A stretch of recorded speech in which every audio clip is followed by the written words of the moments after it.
If you like the video, make sure to like, subscribe, and comment for more videos like this. People, share your encounter stories with the unexplainable and otherworldly, things that shouldn't exist, scary phenomena, forest dimensions, the paranormal, and the like. Black Star Canyon. 7 years ago, I walked with my girlfriend close to midnight and heard something follow us about 20 minutes in. I didn't see a person or animal, but I definitely heard whatever was behind us and in front of us. I ran back to the car after that. Also at Enchanted Forest or Cobb Estate, something followed us as well. We made a little fire under this tree, and there were bushes and trees around. Something walked slowly towards us from the bushes, so we shined flashlights to look, but we didn't see anything. It kept walking even with flashlights shining. We started to run back down the path, and this thing ran parallel to us through the bushes. It ran for 2 feet, but there wasn't a person we could see. And if it was a person, it was running through heavy bushes and shrubs that you cannot run through without getting yourself all ducked up. We reached the area where the steps are to where the estate used to be, if you're familiar, and waited. We saw no one coming or going for a while, so we went back to the car. It still trips me out that whatever ran parallel with us had 2 feet but didn't make any other sound besides that. One story that my tata told me scared the crap out of me when I was super young. He always kept a gold angel pendant in all of his vehicles. And one day, while he and I were on our way to Tucson, I asked him about it. He told me that when he was younger, he loved to travel to different states. So some time back in the day, he was talking about a road trip from California to New Mexico, I believe. And when he would stop and leave his car, there was something that followed him. He said he noticed it the first time he stopped. He said he saw a pair of women's legs crossed on the dash, as if someone were sitting in the passenger seat. He said the legs would always show up as he was heading back to his car. And the legs would show up in all his vehicles. It was always the same legs, and there was never a body attached. Well, the legs were scaring the crap out of him, so he put a very specific gold angel pendant all over his vehicles, and the legs never came back. After my tata died a few years ago, I noticed that my mom kept the angle pendants in his cars. I've always been curious to see what would happen if I removed them. Right at the very edge of town, there is an open field. It goes alongside the river. Friday night, I was the passenger in a vehicle for once. I got to see something I can only describe as magical. A blue orb was floating about, as if it were dancing in the rain. The center was celestial blue, its aura spanned out about 3 feet all around, turning bright white at the edges. The aura moved like waves in a river. It danced about, floating up and down, all around, with no rhythm or reason, just dancing. We pulled it off so I could see it, but it was gone. I felt overwhelmingly compelled to get out of the car and walk through the woods to find the spot where it was. I felt pulled. I felt like I had to follow a calling, a summoning. Trepidation kept me in the vehicle. I thought about it all day Saturday and Saturday night. On Sunday, I felt the call again. I got in my car and returned to the spot where we pulled off, sat down, and listened. So many different species of birds called, one I was sure I had never heard before. The forest felt alive in all dimensions. Then I noticed the car parked at the edge of the woods. An elderly woman is asleep on the passenger side, and an elderly man is getting out to discard a bag of trash. He coughs harshly on his way to the bin. The smell of body odor hits me as a breeze blows through. It is apparent to me that they are homeless. It also occurs to me that I remember this car from Friday night, and even from once last year, in the same spot where we had parked to go tubing. Something I had logged away on the periphery of a memory. My arm reached out for my wallet. I didn't make that choice. My arm reached out and grabbed the wallet. I grabbed all the cash I had, got out of the car, walked over and handed it to him, then left. During the ride home, I felt so much energy flowing that I had to open both my hands up all the way, fingers spread wide, so the energy could disperse. I couldn't catch my breath, and when I finally did, tears rolled down my cheeks. What did I see? I don't think it was a will-o'-the-wisp. The encounter didn't feel malevolent. I was walking with my friends, and 2 cars began to follow us, so we ran down onto a road with a field on the other side. We hid in some bushes, and one of the cars, red, drove past, as did another. We looked away, and the second car, gray, was leaving. After it left, we realized the red car never went back onto the street. So for some reason we went looking for it, and we discovered several tracks along the field, and they all led nowhere, and more began to show up for about a month. This was during the winter, so there were no tractors out. I still have no leads, and I think it could possibly be paranormal, but it is more likely there is a logical and scientific reason. As of 2021, I still don't know what happened to the vanishing car. So in April or March of 2013, I saw what looked like a camouflaged entity of some sort. I live in the Bay Area, more towards the end of the East Bay. Mostly suburbs, in California. I usually smoke cigarettes at the end of my drive, way in between my cars. I used to sit on my crossed legs, play on my phone, and chain smoke. This random night around 10 p.m., I had this feeling to look away from my phone. Slightly to my right across the street, I see what looks like a humanoid-shaped, distorted, almost glass-textured thing walking. Almost reflecting, but not. I stared at it, trying to make sense of it, and I could see through it yet see the neighboring lights reflecting in it. I could only make out what the top half of whatever this was. It had this weird, almost walking movement I couldn't see. What felt like forever staring at it. I overcame my fear, and I immediately looked down, trying not to think about or acknowledge it. I wanted to get up and go back inside, but I was cross-legged sitting, and that was difficult. So I acted stupidly out of fear. I counted to 10 in my head to build the courage to get up and walk inside. I got up and walked straight to my room. Locked all the doors on my way in. It's been 8 years since I saw that, and it's forever in my memory. It felt like forever witnessing, yet it felt short in time. The only thing I can relate it to is what camouflage is being developed today in the military, but it is way more advanced and organic. Close to what those Predator movies depict. It sounds ridiculous, but I know no one has had an experience like this. Was it my mind, or has anyone else seen anything like this? I was about 8 at the time. I was playing with my friends outside of our house and got the idea of building a tree house on one of the trees in the backyard. We got some planks and nails and wanted to start building. I was the first one to climb the tree to hammer a few planks so we could start expanding our creation. As I was climbing up, I grabbed one of the branches, which did not remain in the same place when I grabbed onto it. As I grabbed the branch, it bent down, and I could see deeper into the tree. The second I looked there, I saw this creature, fully black, around 1.5 meters tall, with bat-like wings. As soon as I saw it, I screamed and fell down. I heard the thing flapping his wings and hitting the leaves, but when I looked up there again, there was nothing there. To this day, I have never had any similar experiences. I live in a pretty small and rural town, and most of the neighborhoods are somewhat in the woods. My high school soccer team was having an end-of-season party at one of the players' houses in one of these wooded neighborhoods. Towards the end of the night, someone mentioned a house toward the end of the road past a curve in the road somewhat cut off by woods that a doctor owned but was never there, leaving it somewhat abandoned. We all decided to go check this out and see if it really was abandoned. About 8 or 9 of us walked over there through the pitch-dark house with some small lights on, but no one was home. We go to the backyard, where there is a pool, and just start looking around. Behind the backyard is just wood, and there is a little bit of wood on the side as well. It's a big house, so we split up into pairs of 2 or 3, with 2 groups walking around the house and one trying to get inside and on the roof. They weren't that smart. They couldn't get inside or on the roof, so we sat in the backyard just talking about random stuff and joking around. Then I noticed a sound that was reminiscent of a clacking sound on the roof. It started sounding like someone was walking back and forth on the roof, and I looked up, thinking someone had made it up, and I saw a silhouette of what I thought was one of the kids' faces, but it was pitch black with bright white eyes. I looked around to see who was missing, but everyone was there. I looked back on the roof, and the sound and the thing were gone. I ignore it, thinking it was just a squirrel or something, and continue the conversation. Later, a friend of mine and I decided to go talk on one of the sides of the house, and as soon as we crossed the corner of the house, we thought we heard a deer walking through the trees. We walked closer to get a better look, and we suddenly heard leaves crunching all around us. We start getting a little spooked and turn around to walk back. When we get closer to the house, we hear leaves crunching right behind us, and we turn around to see a black stick figure standing not 10 feet away, motionless between the swaying trees, staring at us with those same white eyes I saw on the roof earlier. We both lose our SHT and tell everyone we're heading back to the other kid's house. The entire time we're walking off the property and down the driveway, we feel like somebody's following us and still hear leaves crunching like somebody was right behind us walking. But as soon as we stepped foot off the driveway onto the main road, we felt something like instant relief and didn't hear any leaves crunching behind us. We didn't turn around once the entire walk back until we stepped foot into the one kid's yard. Ever since then, I occasionally drive by that house trying to see what I saw that night, and I've only ever seen a pair of white eyes in the window of the house once. That doctor has never returned, and I think I know why. I have had 3 Bigfoot encounters in Pennsylvania. Here is each one. Encounter 1. My first encounter was in the woods near Myersdale, Pennsylvania.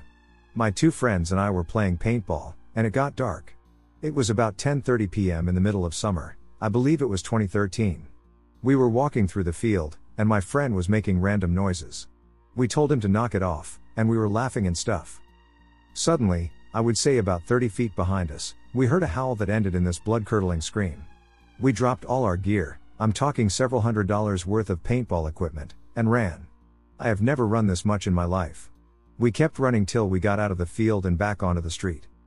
My friend and I returned the next morning to retrieve our gear, and we heard wood knocks that came from 2 separate directions. Encounter 2.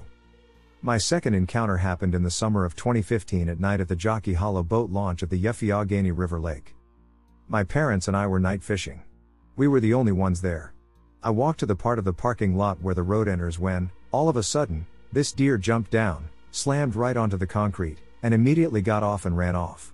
I felt uneasy as it was such a strange, random thing, so I walked back to my parents on the other side of the parking lot. About 10 minutes go by when, all of a sudden, we hear what sounds a lot like a chimpanzee but much darker. Like that ooh ah ah ah ah.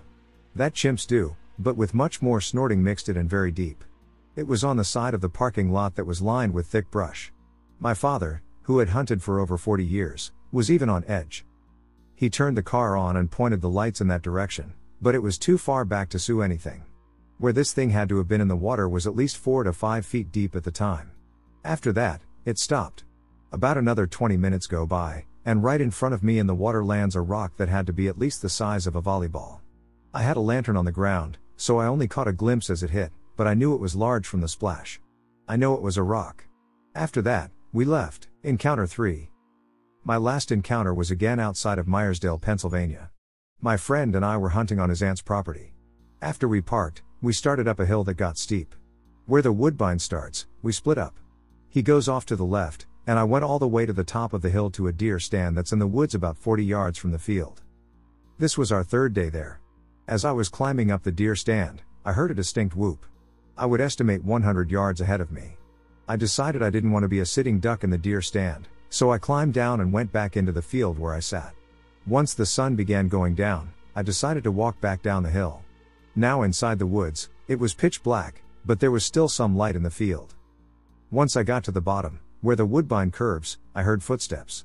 I looked up and saw a silhouette walking on the other side of the bush, where the woodbine curves. I figured it was my friend who decided to walk up to meet up with me since it was getting dark. I said, "Hey, did you see any deer?" And all of a sudden, this thing tore into the woods and made its way up the hill. I know this was no person, as it was pitch black in the woods, and there was so much debris that there was no way a person could move at the speed this thing was. I could clearly make out the bipedal footsteps. My friend came out of the woods, about 60 yards away. I saw his light before I saw him. He said he heard someone walking around and also questioned me about the whoop, as he thought it was me that did it. It was then that I introduced him to the Bigfoot world, and he said, "Damn it, I never thought about all the weird stuff I heard up there until you showed me all this s." Apparently, he has heard things up there before. Needless to say, we didn't go hunting up there again. I went on a camping trip and ended up camping in the Black Hills National Forest in South Dakota. Nothing out of the ordinary, besides a warning of bad weather and a general uneasy feeling going in. I assumed it was just anxiety from driving all day and the fact that I haven't tent camped without a group in years. I'm outdoorsy and trusted myself, I'm extremely respectful of land, especially forests, and I was picking up garbage and burying waste when I found it. Me and my girl arrive at the site rather late, it's the last minute, and we decide to camp not too far off a dirt road in a designated camping spot with the tent and blankets in my truck. We set up the tent and watch the sun set before falling asleep in it. I have the feeling to leave my firearm locked up in my truck for some reason and decide to listen to my gut on this one. We crawl into bed and drift off to the sound of rain in the forest. I knew it was the anniversary of the Deadwood flood, but I don't pay too much attention to it. I awakened at an unknown time to the sound of the tent zipper being opened. I sit straight up and see a face of pure black staring at me in the darkness with a massive grin on its face. All I can make out are my eyes and a smile. I'm frozen in terror and blink a couple times to find it gone and the tent untouched. My girl, who was lying next to me, asks me if I'm okay, and I just say it was a nightmare, but I was okay and not to worry about me and to go back to bed. She falls asleep, and I lay staring at the rain cover, frozen in shock, for a few hours. I've had night terrors or hallucinations, but nothing like this. It was too real and too vivid to be a dream. This is her first time camping, so I decided not to tell her in fear of scaring her away from something we both discovered and enjoyed together. I taught her to leave everything better than how you found it and how to be respectful and responsible, and there were no bad intentions from either of us. I haven't paid much attention to it until tonight, after talking about it with my roommate. I took it more as a warning than a threat. I've had spiritual encounters multiple times in my life, all of which were positive and gave me guidance, but this was different. Not a single word was spoken, and I was genuinely scared for the first time. We left in a hurry with the excuse of getting on the road. I'm still freaked out. A few weeks ago, my family and I took a trip to California to drive up to Big Sur, Highway 1, and 101 to Western Washington. My wife is a Twilight fan, so the primary goal was to visit Forks, Washington. After driving approximately 18 hours from Texas, we stopped for the night in San Luis Obispo, SLO, California. Our first stop was food, since my kids wanted to stop at Buffalo Wild Wings before heading to the hotel. Nothing seemed out of the ordinary while we were at the restaurant. Granted, we got there just as the sun was going down. But, after we left and were walking back to our Jeep, my 13-year-old son stopped dead in his tracks and was focused on something across the street. From my vantage point, the area across the street looked like a heavily wooded area and was dimly lit. I asked my son what he heard, and he indicated that he thought he heard someone screaming from that direction. Almost as soon as he said that, I distinctly heard a scream coming from the same area. My wife, a general skeptic of anything remotely paranormal, indicated that she thought she saw something moving from that direction, heading towards us, but could not distinctly see what it was. At this point in the evening, the parking lot surrounding the restaurant was mostly empty, and we were one of 3 vehicles parked there. Not knowing the area and not wanting to potentially get involved in whatever the hell was going on, we quickly got in the Jeep and left. Before heading to the hotel, I wanted to make a quick trip to the Ernie Ball Music Man factory. I'm a guitarist and have played their instruments for years. I was curious about where so much of my money went. We drove through what looked like a part of downtown and into a dimly lit industrial area, where I finally found the factory. As I was taking pictures, my wife noted that the entire area was almost unlit, and the downtown area we came from had almost no one out on a Friday night and was very dark. We both found this odd for a college town. As I was rolling up my window after taking the pictures of the factory, I heard the exact same scream that my son and I heard at the restaurant. My wife and kids heard it too. The pitch and general sound were identical. However, we were now almost 7 miles away from where we initially heard the sound, and less than 15 minutes had passed. Needless to say, we decided to keep driving and not stay in San Luis Obispo for the night. I drove most of the night until we reached Monterey and stayed there the next day. It's been almost 2 weeks since we got back from our trip, but that scream and the general unease I felt in San Luis Obispo have been bugging the hell out of me. I went to southern Utah for a wilderness therapy program I was put into when I was 17 by my father. The town I got to call Kenab in the lower part of southern Utah had a program I went to called Wingate Wilderness Therapy. Overall, it was a great program, but my first couple weeks I tried to run away, given I'm by my father. The town I got to call Kenab in the lower part of southern Utah had a program I went to called Wingate Wilderness Therapy. Overall, it was a great program, but my first couple weeks I tried to run away, given I'm from Michigan. It doesn't make a lot of sense now, but on my second week on a Friday, we were setting up camp for the weekend on these low mountains in the upper fields called the Whites, and I remember, I made up my mind one last time to run and booked it.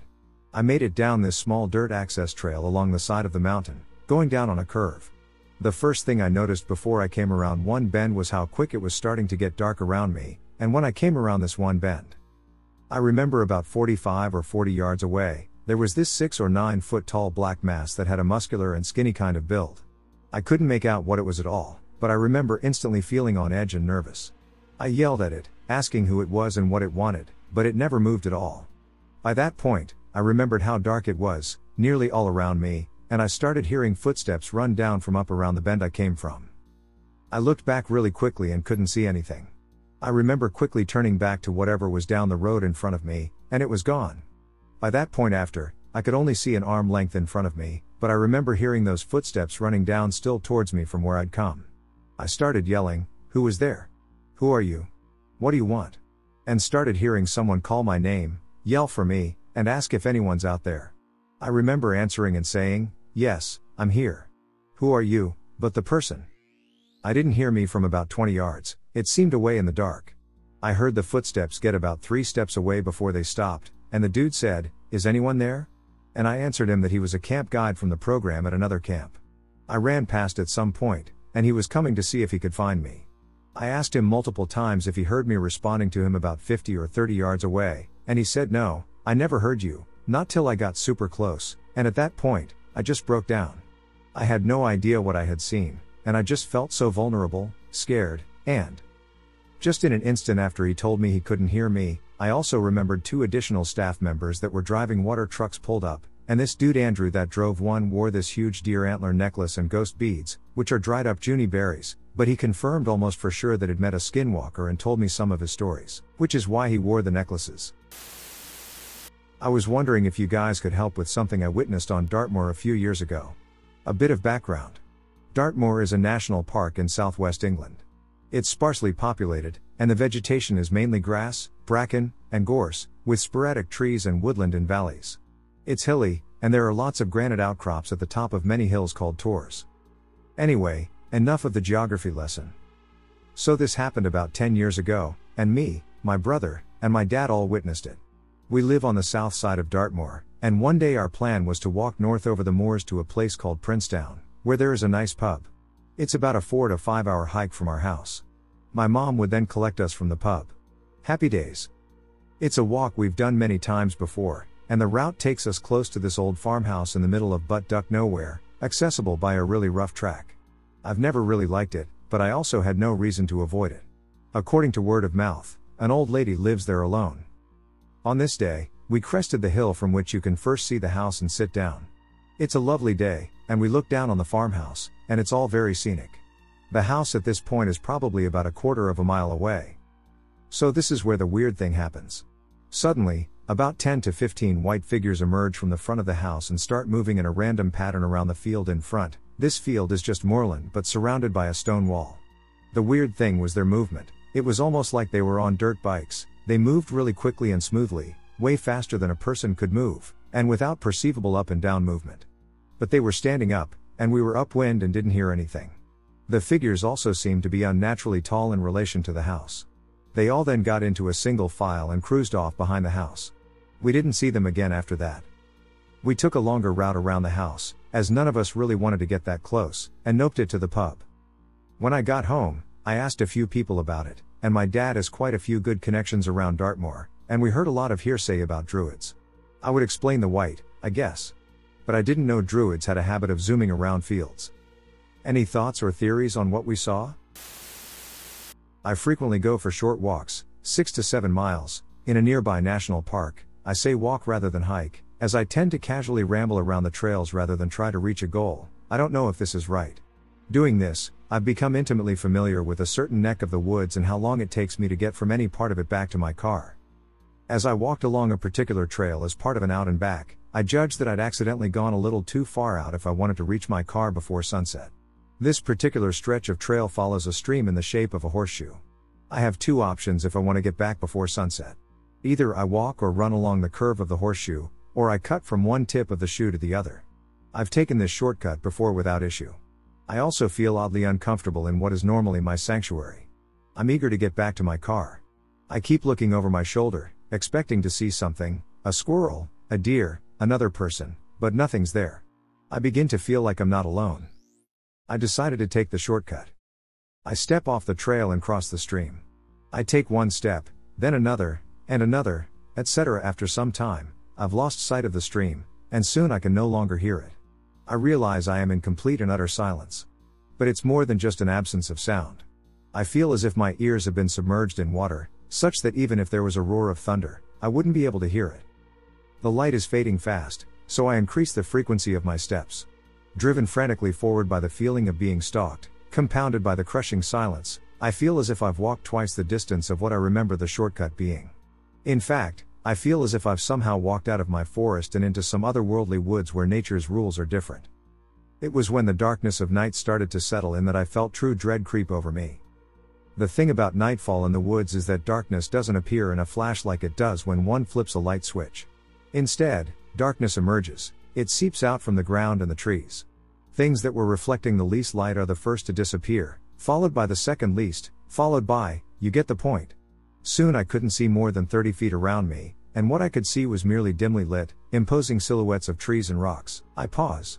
I squinted at the ground. The entire world freezes as I realize that right there imprinted in the mud in front of me was a fresh footprint, my footprint. I am an experienced hiker and outdoorsman. I grew up in the woods. I'm comfortable doing multi-day excursions with a backpack of just the necessities. I've done swaths of the at and off-trail hikes. Point being, I can walk in a straight ducking line. Some instinct takes over, and I bolt back the way I came, like a deer. Sprinting, leaping, and bounding back through the woods. Across the stream. Around the horseshoe. My senses slowly returned to me with every step. It wasn't until I got back to my car that I realized. It wasn't dark at all. I don't know what I experienced that night. I've been back there since and taken the shortcut since, without a problem. The best way I can describe the experience is probably this. I felt as if I was walking out of existence. So this happened to me as a teen. I believe I was about 16 years old at the time, so about 12 years ago. My sister and I were having two friends stay over for a sleepover one night. It was in the middle of summer, and we lived in a tiny town, actually a hamlet, and were surrounded by prairies, lots of farmland. My sister and one friend fell asleep fairly early on in the night, but my other friend and I stayed awake, chatting for a while. We had our mattress on the floor, right by the three big windows in my sister's room. We're on the second floor. These windows looked out to the street below, and then across the street, to our left, was an elementary school. The parking lot for that school was in the middle of our view, and then next to the parking lot, more towards our right, was a farmer's field. So we stay up chatting until 2:30 to 3 in the morning, windows wide open, as there's a lovely warm breeze coming in, and suddenly my friend stops the conversation and says something like, "Oh, who is that?" I follow her gaze and see she is looking toward the farmer's field. I see two figures coming out of the field. It's dark, and they haven't yet come into the street light, so I can't make out any features yet, but I assume it's just some of the kids in the neighborhood. My friend and I continue to watch in silence as these two people make their way into the street lights and start coming directly toward the house. Now I really assume it's someone I know, because there were a few teen boys that would sometimes be out late and would come to the house to talk to me and my sister from the window. As they're getting closer, we begin to make out their appearance, and I was truly shocked at how they looked. These two individuals couldn't have been taller than 5 feet. They were identical in all the features we could make out. And I mean absolutely identical. They were both Caucasian or white colored. They both had bald heads. And they were both wearing the same long, brown robe with a tie at the waist. How I would describe it is that they sort of looked like they were in monk attire. They were proportional as well, no big heads or big eyes, they just looked like little people. Even though they clearly don't look like anyone I know, as they're coming towards the house, I begin to call out to them in a sort of loud whisper, "Hey! Hey you!" Then I start yelling out the names of the different people in town I know.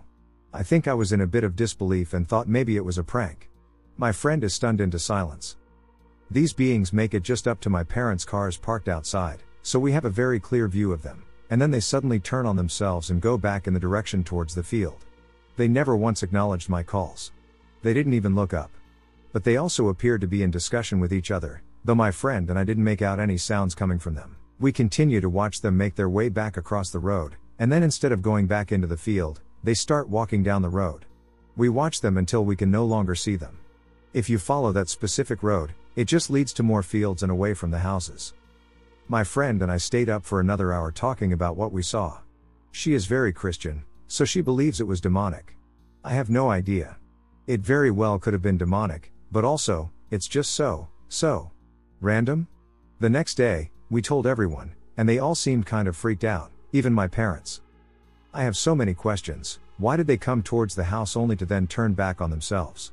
I've wondered if they intentionally did that, like they knew we were there and wanted to be seen by us. Why were their appearances identical? Why bald? Short? Why the brown robes? Also, what's up with being out at 3 a.m. in a field? I have Googled, and I haven't been able to find much. I did find an obscure YouTube video of a lady saying she was visited by 7 beings that sounded like what my friend and I saw, but I haven't found anything else. This lady said they're interdimensional beings that know the future. I've seen Stickman twice. I hesitate to give the first sighting much merit since it happened when I was probably around 6 years old. Kid brains are stupid brains. The only reason I'll include it is because I saw the exact same thing when I was closer to around 19 years of age. The first sighting was on my parents' property, where I grew up. They own 8 acres of land, the majority of it is wood. The woods were my favorite place to explore when I was little. There was a certain clearing with pretty ferns and shit that I liked to sit in and read. On one of my many visits to that clearing, I just sat down and was still unpacking my snacks, book, and stuff when I saw movement out of the corner of my eye. I jerked my head up to see what kind of wildlife it was and instead was confused to see this stick fellow a little ways back into the trees. At this point, all I really remember is that he didn't seem to notice me, and he was moving further away from me. He seemed to glide rather than walk, and I vividly remember that he made no sounds. There wasn't any rustling of branches, leaves, or anything. The sighting I had when I was 19-ish was extremely brief. I was driving down a country-ass back road, again, close to my parents' property for whatever that's worth, and I saw the figure gliding along the side of the road. I passed him and did not stop or look back. I was internally screaming and too shocked and busy remembering the first sighting to even begin to think logically about stopping or turning back to investigate more. I've heard some people feel anxious around them, like they contain negative energy, but I never felt anything like that. I didn't get any sort of vibes or whatever from them. There was just confusion on my part, which I feel was understandable given the situation. My dad's parents own a few acres. Behind the house, there is a forest. Locals tell stories that the land once belonged to the Native Americans, and there were thousands of horses galloping all around. I remember me and my big brother, my cousins, and a few other kids would hand out and watch the sunset. We would sit on the farm's fence and spread our hands, asking the god of wind to show us his power. On one particular occasion, at sunset, while we were trying to conjure the god of wind in our stupid, childish way, a powerful gust of freezing air crashed at us. It was like an icy, cold wall of air crashed into us and forced us to the ground. It was in the middle of a hot summer, and this block of ice just hit you so hard you could not catch your breath. While we were still on the ground, shaken by what just happened, the earth beneath us started to tremble. Like a mini earthquake. Now, what happened next could only be described as the sound of many furious horses stomping and running at you. I felt such a tremendous urge to run for my life that I do not even remember how I got off the ground and sprinted towards the house. I simply could not catch my breath. I looked back just once to see my brother, who was the athlete in the family, and my poor cousins way behind. And behind them was this terrible sound of galloping horses and clouds of dust, like there were horses for real. When I reached the door of the house, I rushed inside and screamed, "They are coming to get us." Seconds after that, my brother and cousins reached the house, and my brother slammed the door so hard that the house shook. And that's it. No noise at all, it has vanished. We tried to explain it all to my grandparents and mom, but they insisted we took our games too seriously. 2 years later, I decided to share this story with my dad, and he said it happened to him often while he was a boy. He attributed it to the Native American spirits. I went to Black Star Canyon once with my girlfriend, and never again. We finished our hike right at the beginning of dusk and ran to the car for the last, 5 to 10 minutes of the hike because we really didn't want to be in there after dark. Well, during that run, my girlfriend's vape fell out of her pocket. So we had to go back in to look for it on the ground. This is where things get weird. Things are pitch black except for our phone lights. We're walking and hear a loud branch break. It was way too loud and dense for an animal, but it didn't sound like a human could make it. But we keep walking, and my girlfriend all of a sudden says, "Did you feel that?" Referring to a super warm, heat-like presence that she just walked past. I didn't feel anything, but she did, and we were too spooked to put out our flashlights to check. So we turn around and start heading back. Things are getting weird, so duck the vape. Then we start to hear some heavy, slow footsteps behind us, but it doesn't sound like a human 2 feet away. It was so strange, we couldn't figure it out, so we ran again. Then stopped for a little bit, and we start to hear the weird footsteps again, so we booked it the rest of the way out. Her dog, which we brought with us, randomly died 13 days later. Black Star Canyon just comes alive at night in a way you can't explain. Me and my father. We were trout fishing in an area we knew well. The path, not trail, we are experienced cross-country hikers, we normally take was covered in blowdowns from a recent storm, so we decided to take a short, straight shot back up to the main trail. I have a GPS tracker on my phone, and we had a topo map for backup, so we were able to clearly find a line that follows a ridge essentially straight back to where we wanted to go, and it was only about a mile. We walked for several hours and came across the same unusually shaped tree a couple of times, at which point we realized we were turned around. Eventually we made it back to the trail, and when I pulled up my GPS track, it showed us having traveled the basically straight line back as we had planned. There were no circles, backtracks, or anything else that would have indicated we were getting turned around. The Crooked Forest of Poland, Unexplained phenomena. Just outside of Gryfino, Poland, there is a little forest of strange trees. It's known as Krzywy Las, or the Crooked Forest. 400 pine trees grow crookedly. At the base, the trees curve and make a J shape, and all the trees curve towards the north. No one knows how these trees came to be this way. It's known that the trees were planted around the 1930s, and around 10 years later, the trees were curved. The reason, or even how it happened, is a mystery. One that may never be solved.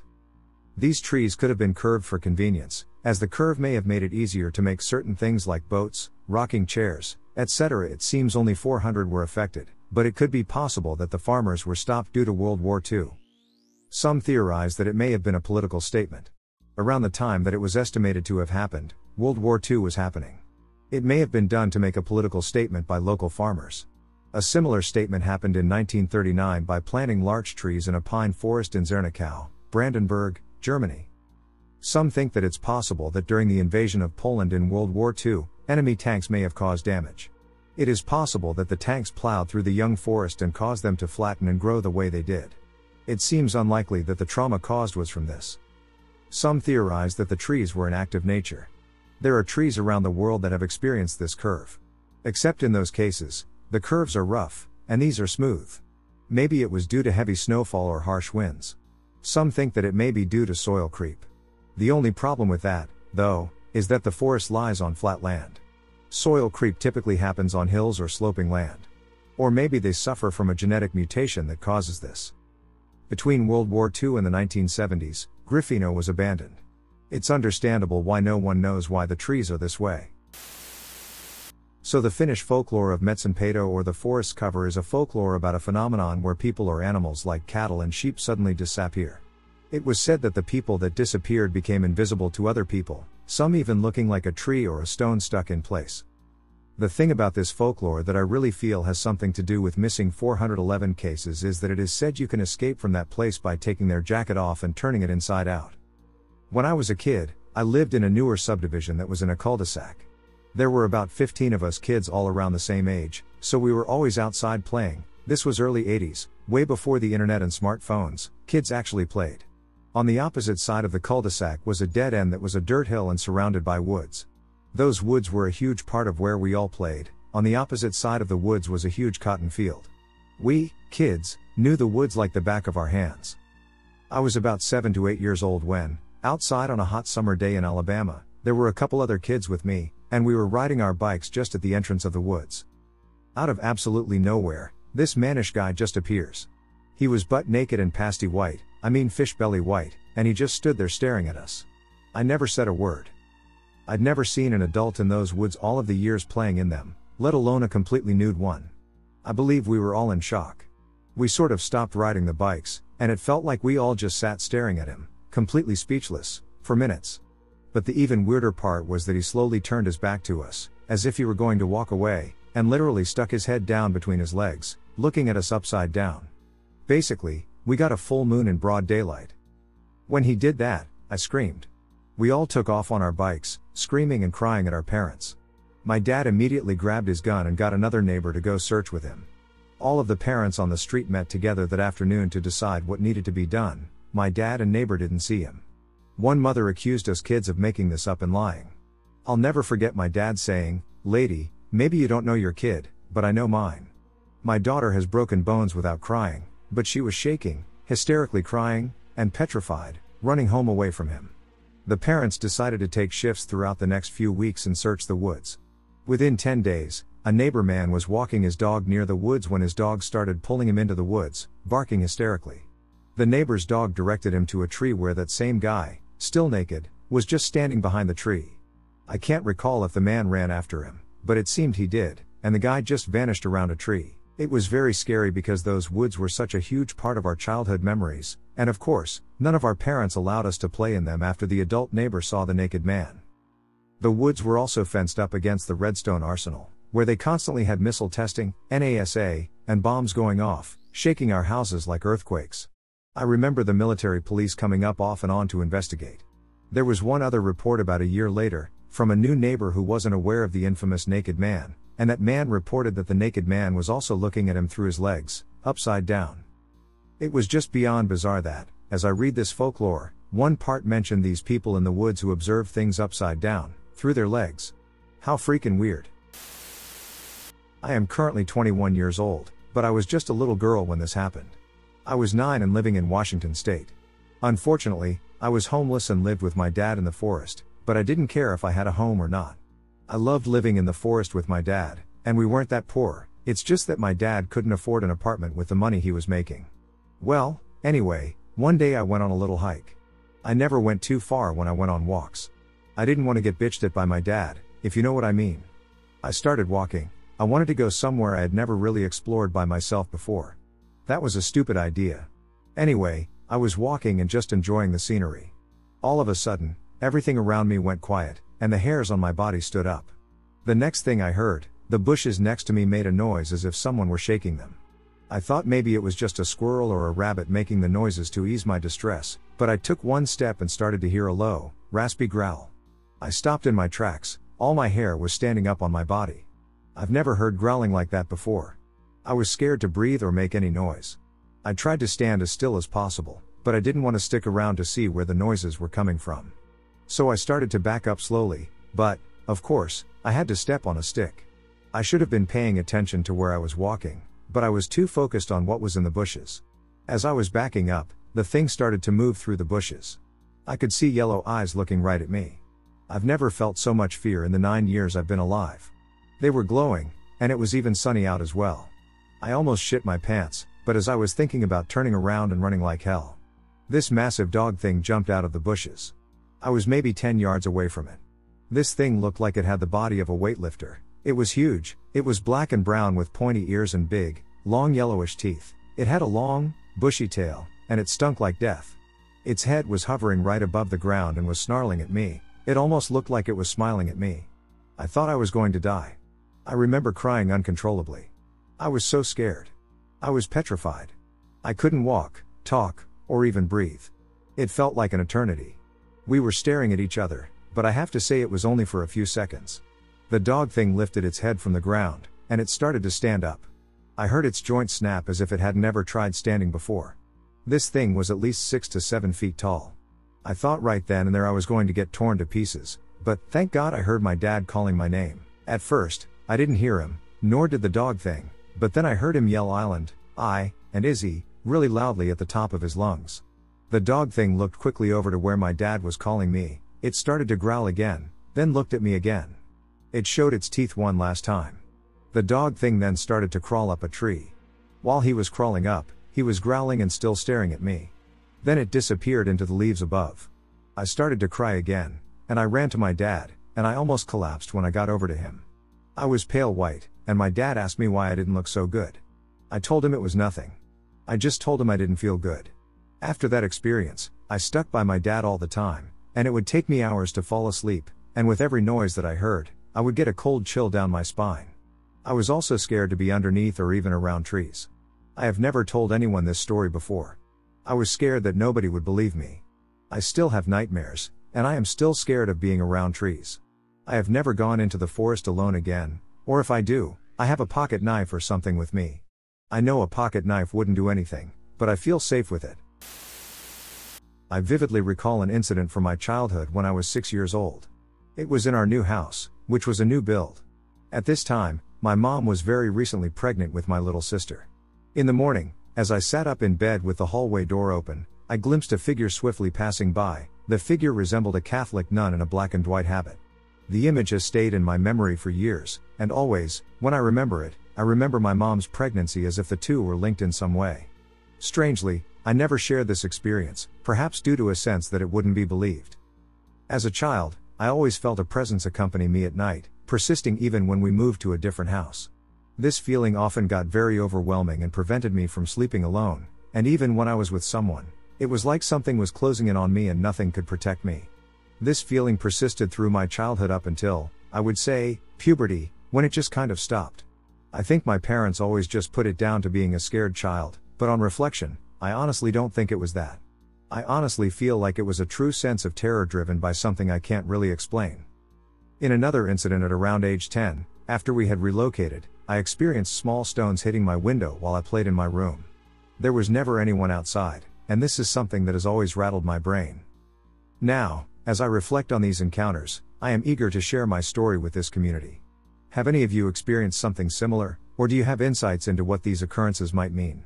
I'm open to your thoughts and interpretations. I live in a small town in the country in WV. We have the basics like Walmart, McDonald's, etc., but there isn't any entertainment for teens. So naturally, we go for drives, exploring back roads in the woods. I was doing this one night with my friends. We took a road we were all pretty familiar with. About 20 minutes down, it became sparse of houses and signs of people living there. We got deeper into a more wooded area when we saw a small church. At first glance, it seemed normal, but as we approached it, we all got an uneasy feeling. The trees beside it were at least 40 feet tall and dead. It had overgrown vines coming down it, windows were shattered, and the door looked busted. But being invincible teens with nothing better to do on a Friday night, we had to check it out. There were 4 of us. I was the only female in the group, so I thought it might not be the best idea, but I didn't say anything, and honestly, I'm an adrenaline junkie, so I was pretty excited at first. We parked the truck parallel to the side of the church and saw that the back door was open. We decided we would head that way after exploring the outside. We didn't see much around it besides the dead trees and a small headstone, which is typical for churches to have here. After exploring the exterior, we made our way to the back entrance. It opened with ease, surprisingly, and led us straight into the basement. At this point, I felt extremely uneasy and was very sensitive to energy. One of my friends in the group is religious, and he immediately said that he does not like the energy of the place without even stepping foot into it yet. We told him to calm down and that it was just because it was dark. He tried putting up a fight but realized if anything were to happen, he'd be all by himself alone in the truck, so he agreed to go in with us. Upon entering, everything seemed relatively normal. It appeared that the basement was used as a kids' lesson room since there were some old dolls, crayons, and a small chair scattered on the floor. It was far from inhabitable, though. There were broken wood planks on the concrete floor, the walls were busted, showing the insulation, and there were scraps of metal, not sure where it came from. We walked in a bit further with our flashlights aimed ahead, and I aimed mine on the ground, looking around. I was in front, next to the tallest guy in the group, we'll call him Jay, and my religious friend, Ben, was behind us with our friend that smokes a lot, Trey, who was having a great time. I branch off towards the left a bit and see a small doorway that leads into the boiler room. It mainly seemed intact, however, I noticed something on the wall. What looked to be dried blood was seeping through the ceiling onto the wall. I immediately felt dread and wanted out of there, but I knew the guys would give me hell if I did. I told all of them to come and see the blood. Trey made a joke, saying it was from a sacrifice, which Ben did not find funny at all. To our right was an opening in the wall without a door. We went forward and saw what looked to be an old kitchen, so nothing out of the ordinary. Jay looked over at some outdated cabinets while Ben went over to the counter. I'm looking at the walls again when Ben comes almost running up behind me and whispers, "We have to leave." I ask him why, and he takes me over to the sink. It seemed normal until I realized what he was talking about. There were used dishes, freshly used dishes, in the sink. We went over quickly to Jay and showed him, and he agreed that we should leave. We make our way out of the room, but there's just one problem now. Trey's gone. I didn't see him leave the kitchen after entering. We all started panicking just when we heard footsteps above us. To our right in the kitchen was a staircase, but none of us wanted to go up there since we saw the broken windows. Jay takes the lead, going up the stairs since it's the only plausible place Trey could have gone to. I followed behind him, with Ben behind me. We have made sure to be extremely quiet now. Once we got up, we saw a few rows of benches that were deteriorating. We looked around with our flashlights and finally saw Trey wandering around in front of the benches, just below another staircase. We motioned for him to come over to us as he asked, "Why aren't you guys talking? Look, I just found a cool looking stain." We were calm until we saw something approaching Trey from behind him on the stairway. It looked small in stature with long limbs, but we didn't shine the light on it. We didn't want it to know we were in there. We tell Trey that his mom called Jay, telling him to come home now and that he's grounded because we knew he'd start coming over here after he heard that. Right behind us was the front door. I put my hand around the handle and started to pull on it a little. We waited for Trey to come back over to us before running for it all while watching the thing behind him that didn't move once. As soon as Trey was with us, I swung open the door and booked it for the truck. As soon as we all got in, we saw the entrance to the church slam shut. All of us were shaking except Trey, so we explained what we saw in the kitchen and upstairs. He got extremely pale and looked sick. Ben mentioned on the way back that the energy he was feeling from the place was not welcoming, Like a church should be. He told us whatever was there did not want any visitors. He talked about how it could be a cult living there or meth addicts, both equally scary and unpredictable. After that night, we agreed never to go back there. I was 13 years old, and I took a ride with my grandmother down to the cove off the back side of Wythe County outside of Scrooge's, where the Walmart and theater are now. We were riding in her blue Ford Taurus to pick up my great-aunt Alice from her home. It was cold in the evening and very rainy as well. The clouds had been illuminating, with thunder overhead. I was never frightened by weather or thunder and lightning. It's a common thing you find out in Southwest Virginia. We had pulled onto the family farm land after pulling off the back road. The path to the farm was dirt, gravel, and muddy as well. It sat back on the hollow of two peaks behind it. As we pulled up, my grandmother turned off the car and waited with me inside for Aunt Alice to come outside. I was bored, and like any curious teenager, I looked out the back passenger window. Both to pass the time and let my mind wander. I had just been getting over my other grandmother's death from passing away on my father's side of the family. So this was something I felt was a great way to spend time with the only grandmother I had left. As I looked across the road, I noticed the thunder and lightning becoming both more illuminating and intense as well. My grandmother leaned close to comfort me. "Don't worry, Tim, she should be out soon, and we'll be on our way then." For a brief moment, I felt comfort, but as I looked closer to the hilltop across the road, I noticed something strange. What appeared at first as a midnight blue soon changed to a slight royal navy blue color. Changing between those tones, I panicked, "Grandma." Quickly, she snapped to attention and looked out the window. She would observe, then, after a brief moment of anxiousness, catch her breath, and finally look to me, a bit upset but reassuring. "Tim, you need to calm down, I'm right here, and nothing bad is going to happen."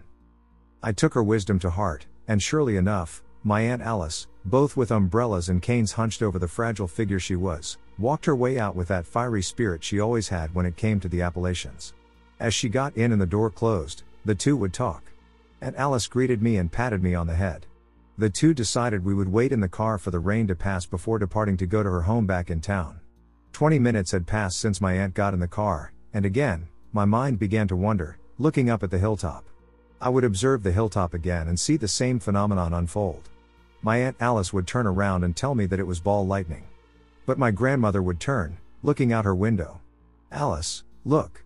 In a bold statement and also out of curiosity, we turned, gazing again at the ridgetop. At first, it looked like the ball lightning she and I were seeing, but later, the greenish-blue haze or flame, some call it St. Elmo's fire, paused. At that point, it began to swell and pulse, and at that point, the outline took shape. From there, the same colors toned and flicked, midnight blue and royal navy blue, and the pulse took the form of what appeared to be a humanoid figure of pure energy. I began to choke with fright and awe at the same time. All my great-grandmother and I could do was pause, glance at each other, and finally go back to the ridgetop. The figure walked at a pace that was almost tense, anxious, and determined. It startled me. Ball lightning is energy, it doesn't take form and has some sense of intelligence. I saw my Aunt Alice grab her Bible, and the two prayed, as did I as well. From that point on, the figure vanished. I could see both my elders deciding with their tense and bewildering expressions that the wait was over, we were leaving now. As she started up the car, we pulled out, went down the hill, and got to the gate. I got out to open it, then closed it after the car pulled through, finally closing it. After that, I rushed and hopped in. We would drive further down the old road, talking about what we saw, but it wasn't over. My Aunt Alice alerted us again, "There it is." At the top of the ridge where it paralleled with the back road, it seemed to be rushing side by side with my grandmother's car, that figure, with no face, no expression, just that outline of energy. It paralleled and stayed pace with us. My grandmother began to floor it, and the engine began to become louder. Normally, my grandma was a sweet and well-mannered driver, but this night she wanted none of it. As the car picked up in speed, we screeched to a halt, seeing a tree fall over. The figure was behind us on the ridge, catching up. I saw my grandmother grab tightly on the wheel and close her eyes before screaming, "Just leave us alone." After that, there was nothing, just the thunder, the rain, the tree in front of the road, and us in her blue Ford Taurus. We all looked at each other, exchanging glances and comprehending what just happened. The tree that fell over was not that big in diameter, just height, so both my grandmother and I managed, along with another driver coming on the road opposite from us, to move the long tree. Afterwards, we got back in and went home. That night, I don't think any of us were getting any good rest after that incident, and when we were going to an event at the church, we never made it there. Instead, we just went home. My parents would later make it back after spending some time at my mom's high school reunion. My grandmother and aunt would explain it to my parents, but they were too tired to care. It had, after all, been a long night. I haven't been back at that cove in a long time, not even after both my grandmother and my great-grandmother passed away. Yet at the same time, I make sure that when going down a back road, I know what the weather is going to be like, and I'm also mindful of my surroundings. Some things in life I felt were meant to be left alone and not pursued. This was indeed one of those things. My grandmother bought a house in a very wooded area in the northern area of my state. Ashby, MA, if anyone knows of it. My father was the owner of the property. The previous owners were sketchy, had a tub filled with animal blood when the house was foreclosed on, and had large cement statues up the driveway depicting animals with human-like bodies. There was one night my dad had me come with him to help clean and prepare for a showing of the house to a couple that night. He had me clean the upstairs floors by myself as he cleaned the first floor. The whole night, I kept looking over my shoulder. I just felt like I was being watched. Fast forward to the couple arriving to check out the place. The wife was checking out the kitchen, and the husband, my father, and I went downstairs to show the guy the new water heater we had just installed. There was a workbench down there that the guy had his back turned to and facing us. In the middle of him talking, the lamp on the workbench started levitating. It raised about a foot, then lowered back down onto the table. 12-year-old me got very spooked and ran upstairs to just find the lady and see if she had any questions for my dad. We didn't discuss it for years, but when I asked him about that night years later, he explained that night was a heavy convincer for selling the property. The house was honestly pretty nice. It had great bones, tons of bedrooms and bathrooms, and a large attached garage, not something you'd want to tear down. In the present day, I recently looked up the house, only to find it had been torn down and a new house stands. I can only imagine a new buyer experiencing some things and deciding to sell the house. The creepy stories about our house that Nana told me kept me up at night. I'm Australian, and I love reading or hearing about that stuff. Then I realized I don't need to search for any because I have a crap load of personal information told to me by my nan, mom, and other loved ones. I remember coming home one time from a holiday when I was 12 or under, and my nan told me of a startling experience she had while I was away. Curiosity getting the better of me, I asked if she had any more, and she was all too happy to oblige. I didn't sleep that night. These experiences all take place at a house I used to live in from when I was born in the early 90s to when we moved in 2002. This house was a very special house. It was simultaneously my favorite and most feared place in the world, and you're about to find out why. To make a brief description, it was an old house, for Australian houses anyway. It was fairly big, on 5 acres of land, in a fairly populated suburb, but also full of forest and bush, sitting at the foot of the Blue Mountains, an hour west of Sydney. We had our land, and behind us was a sort of government-owned forestland that was 100 or 200 acres, and the council gave 0 at KS about people doing their shit there. Hopefully, that will give you a better picture of the stories I'm about to tell. I'll start with the story my nan told me first, which really stood out to me, and finish with the one that's perhaps the creepiest. I talked to my grandmother and mother not too long ago to confirm the details. Strap yourselves in, this will be a bit long but hopefully worth it. The first story happened when I was visiting my father and grandparents interstate. My nan was home alone in this house, doing the ironing, when she saw a little boy walk into my room. Surprised to see that I'm home, she walked into my bedroom to see what the hell I was doing there. She stopped immediately as she walked in, because it wasn't me sitting on my bed, but a boy that looked remarkably like me but was somehow off. Not in an evil or twisted way or anything, but she knew he was different from living beings like us. They stared at each other for what seemed like minutes, and not knowing what to do, she tried to be as passive as possible. She said, "I'm sorry, little one, but we're moving soon. You can come with us, though." He didn't respond, but after a few moments of silence, he stood up and ran straight for the door and through her. She didn't see the boy again, but when she told Mom, my mother immediately spat at her. You should never invite things like that into your home, even if they seem innocent. The second story was when my nan was much younger and my mother and uncle were children. My nan was hanging up washing on the line when she heard a strange humming noise she had never heard in her life before. She was startled, so she started calling for her children. She walked to the other end of the yard, looked up, and saw what my mother and uncle were staring at. Hovering and descending slowly to the ground was some sort of flying saucer made of something metallic and silver, and it was rotating. It came down to a couple of feet off the ground, humming still and all, and left a giant circular burn mark in the paddock. It left after a few moments, ascending higher into the sky, and whooshed off into the distance once it seemed like a safe height. The horses were mentally ill for days. The third story is about my mom again, and I'll try to keep this one short. Me and my little cousin were very young, both under 6 or 7, and we were taking a bath. We seemed alright, and Mom went to check on some things for a couple moments. The next thing I remember, my little cousin was completely underwater, and it felt like a while. I didn't do anything, though, because I was young, and it wasn't freaking clicking in my head that she was in trouble. I guess I must have thought she knew what she was doing. Next thing, before even a minute went by, my mom rushed into the room, picked her up, dried her, and cuddled her. I asked her when I was older what that was about, and she told me that she heard a woman screaming from the bathroom her name. There was no one in there but me and my cousin's head being underwater, me being a boy, and me not hearing anything. Maybe something was protecting us. That's what I like to think anyway. The last story is the creepy one, like I mentioned. I said earlier that there was a council forested area out the back of our place. I used to be an adventurer. I surely would have been on Captain Cook's ship if I were alive at the time, and I would be in there for hours a day without there ever being any sort of trouble. One time, though, I made my hair stand up on my neck, thinking about it. Me and my family and friends were looking for a horse that had somehow gotten past the barbed wire fence separating our house from council lands. My mom said I could run riot because I always did, and maybe I could find the horse. I had been separated from them for maybe a half hour, and I came across this abandoned 19th century settler house on this land. It could be better described as a ruin though, no roof, 3 walls, 2 rooms. And right next to it was a pit that went down into complete darkness, although I don't think it was too deep, maybe 20 feet, and it was covered with logs to stop the horses from falling in. As I was doing my thing around this ruin, I heard someone calling my name. K-K-A-A. I thought it was my mom until I realized it was coming from the pit. I wouldn't last in a horror movie, though, because I freaking started approaching it. All of a sudden, when I was maybe 20 feet away, still hearing this thing call my name, I heard my mom calling behind me and running over to me. She pulled me away from there and told me not to go near there again. I asked her why, and she told me years later that she said so because she heard what was calling my name too.